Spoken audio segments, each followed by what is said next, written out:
Nagod jetty college में परीक्षा की तारीख को लेकर छात्रों में भारी आक्रोश देखने को मिला। छात्रों का आरोप है कि 14 अगस्त को होने वाला पेपर बिना पर्याप्त सूचना दिए 13 अगस्त को करा दिया गया, जिसके चलते कई छात्र परीक्षा से वंचित रह गए। छात्रों का कहना है कि अगर परीक्षा की तारीख में बदलाव किया गया था, तो कॉलेज प्रबंधन की ओर से सभी छात्रों को समय पर इसकी जानकारी दी जानी चाहिए थी। लेकिन कई छात्रों को कथित तौर पर इसकी जानकारी नहीं मिली और वे 14 अगस्त को परीक्षा देने कॉलेज पहुंचे। कॉलेज पहुंचने के बाद छात्रों को पता चला कि परीक्षा एक दिन पहले ही कराई जा चुकी है। इसके बाद छात्रों में नाराजगी बढ़ गई और उन्होंने कॉलेज प्रबंधन के सामने अपनी समस्या रखी। छात्रों की मांग है कि पूरे मामले की निष्पक्ष जांच की जाए और जिन छात्रों का पेपर जानकारी के अभाव में छूट गया है, उन्हें दोबारा परीक्षा देने का अवसर दिया जाए। अब सवाल यह है कि जिन छात्रों को सूचना नहीं मिली, उनके भविष्य की जिम्मेदारी कौन लेगा? फिलहाल छात्रों के आक्रोश के बाद कॉलेज प्रबंधन का अगला कदम क्या होगा, इस पर सभी की नजर बनी हुई है। हाँ सर, एक लड़की आई थी 13 तारीख को। लड़की आई थी, उसने मैम से पूछा कि सर मैम पेपर वो उसकी गलती है जो वो ना तो अधीक्षक से मिली ना प्राचार्य से मिली, वो विद्यार्थियों कहने चली गई। नहीं लगा हुआ था। अब इसमें किसकी गलती मान सकते हैं आप? पेपर जब तक शुरू नहीं हो जाता, पेपर 11 बजे से है तो मैं 11:05 पे यहाँ से जाता हूँ। पेपर 7 बजे है तो मैं 7:05 पे यहाँ से जाता हूँ। और पेपर 3 बजे है तो मैं 3:05 पे ये स्थान छोड़ता हूँ और वो स्थान छोड़ता हूँ। मैं 3:05 तक यहाँ था, सब बच्चों को कमरे में बिठा करके फिर मैं अपने काम में गया हूँ। ये प्राचार्य की जिम्मेदारी है। वो उस दिन भी मुझे कही कि मैं 8 नंबर में गई, मैडम ने कहा कि तुम्हारा पेपर नहीं। 8 नंबर में किसी मैडम की ड्यूटी ही नहीं, तो सब लोगों की ड्यूटी। किससे पूछा? मैम से क्यों पूछा? मैं तो बार बार कहता हूँ ना, अधीक्षक से पूछो या प्राचार्य से पूछो। डायरेक्टली अब आपके पास सब आते हैं, सब आते हैं। मैं यही ऐसा नहीं, सुनिए मैं यही जो टीचर है तो आपकी कॉलेज में अगर कोई भी बात होती है तो हम टीचरों से ही बात कर सकते हैं। ये सब्जेक्ट मान रहा हूँ, मैं मान रहा हूँ, मैं ये नहीं कह रहा हूँ कि महाविद्यालय प्रशासन से गलती नहीं हुई, मिसअंडरस्टैंडिंग नहीं हुई है, क्योंकि वो बच्चा है, वो 100% एक्यूरेट नहीं हो सकता। उसको बताने की जिम्मेदारी मेरी है, मेरे टीचर की। मैं तो मान रहा हूँ ना। ये बात उसी आ रही है। जिस दिन ये पेपर हुआ है 13 तारीख को 3 से 6, 6:30 बजे हम रिकॉर्ड मिला रहे थे। जब मैंने देखा कि इतने लोग एब्सेंट है, मैंने वैसे ही बाबूलाल साकेत को यूनिवर्सिटी फोन किया। मैंने कहा मेरे यहाँ 18 बच्चे एब्सेंट हो गए और मैं 89 थे, 67 पेपर दे गए। 22 क्या है कि कुछ ऐसे हैं जो परमानेंट एब्सेंट हैं, तो किसी पेपर में नहीं आए।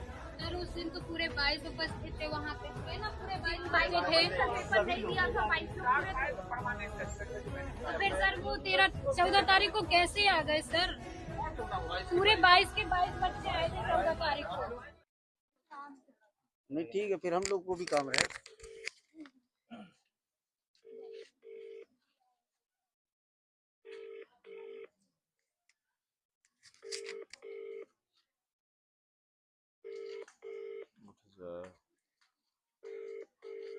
भैया यहाँ पे नगौद में खड़ा हूँ मैं, जलत त्रिमूर्ति कॉलेज में।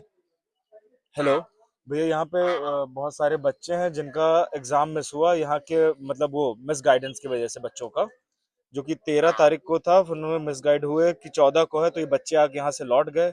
अभी भैया मैंने यहाँ से रिसीविंग ले ली है, ये गवर्नमेंट कॉलेज है यहाँ पे।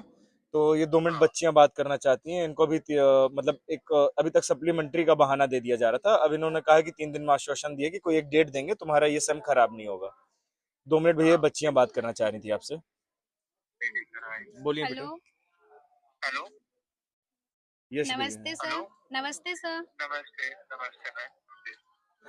सर हमें कोई फिक्स डेट बता दीजिएगा जिससे कि आप बता दीजिए यहाँ पे क्या इशू हुआ कॉलेज का। सर हम क्या इशू क्या हुआ बहन? अभी सर हमारा पेपर जो 14 तारीख को था, सर ने 13 तारीख को कुछ बच्चों का पेपर ले लिया है और कुछ बच्चे तो जो किसी ऑफिशियल जानकारी के पेपर कुछ बच्चों का हुआ है? Yes sir. हाँ, और अभी क्या बोला जा रहा है आप लोगों को? हमसे पहले बोला जा रहा था कि आप लोग सप्लीमेंट्री होगे, पेपर दीजिए और कुछ नहीं हो सकता। फिर हम लोगों ने बिना किसी ऑफिशियल नोटिफिकेशन के हुआ है? Yes sir. नोटिस बोर्ड भी नहीं था, ग्रुप में कोई नोटिफिकेशन नहीं दिया गया। और कॉलेज प्रबंधन क्या कह रहे हैं आपसे कि सप्लीमेंट्री दो आप? हाँ, सप्लीमेंट्री दीजिए और इसका कोई हल नहीं है। फिर आज हम लोगों ने बात की है तो सर ने बोला है कि भैया मतलब 22 से 25 लोग हैं भैया यहाँ पे। इनका पूरा वो हो गया, मतलब पूरा सेम खराब चला जाएगा इनका। Exactly normal. यूनिवर्सिटी कौन सी लगती है भाई? भैया ये एपीएस यूनिवर्सिटी रीवा के उसमें आता है। इस कॉलेज का नाम है इसका एक मूवमेंट दिवांशु आप सबके साथ में प्लान करो बड़ा, जी जी भैया, घेरने का काम करो, क्योंकि ये बड़ी विफलता है।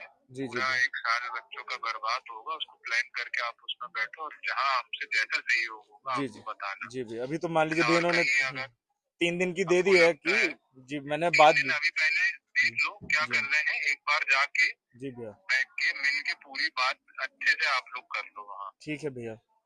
3 दिन का एक अल्टीमेटम दे दिया हो, जी जी है भैया, ना, कि 3 दिन हम वेट कर लें, उसके बाद हम आंदोलन करेंगे बड़ा। ठीक है भैया।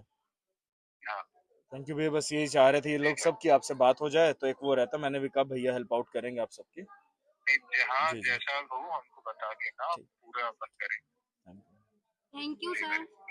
Thank you. थैंक यू भैया। हेलो सर, नमस्ते। बहन नमस्ते, कैसे हो? ठीक है सर। क्या सर हुआ बहन? सर हमारा 14 तारीख को पेपर था जो, तो वो 13 तारीख को ले लिया गया और ये तक नहीं बताया गया कि कब, मतलब ये तक नहीं इन्फॉर्मेशन दी गई हम लोगों को कि 14 तारीख को नहीं है, 13 तारीख को है। और इस तरीके से मतलब ग्रुप जो था उसमें बोला, पूछा गया, किसी लड़की ने पूछा कि सर एग्ज़ाम है आज, तो उन्होंने बोला कि नहीं आज नहीं है। तो इस तरीके से हम लोग के साथ मतलब इस तरीके से किया गया कि पता ही नहीं चला। ना भैया कोई नोटिस बोर्ड रहा है यहाँ पे, ना कुछ रही कोई भी चीजें। मतलब 25 एक बच्चा है यहाँ पे जहर तक खाया। मैं बात हो गई, मैं रिसीविंग सब ले लिया हूँ और वहाँ पे बात की अवधेश प्रताप यूनिवर्सिटी जो एडिशनल रजिस्ट्रार हैं इनके, रीवा। तो बोले 3 दिन में हम आपको बता देंगे। मैं कहा सप्लीमेंट्री क्यों देंगे, ये क्यों खत्म करेंगे अपना सेम? आप इनके लिए कोई डेट निकालिए इन बच्चों के लिए। 1-2 होते तो बात अलग है, 25-25 लोग। बस वही बात ही बता दिया हूँ कि ये होगा ही होगा। यश भैया से बात कर रहा हूँ अभी, तो अपन सब इनका भैया करना ही करना सबका सॉल्व। ठीक है भैया, करिए और आप इन बहनों की मदद करिए। जी जी ठीक भैया, ठीक। और बाहर निकल के मुझे फिर फोन करिए। जी जी।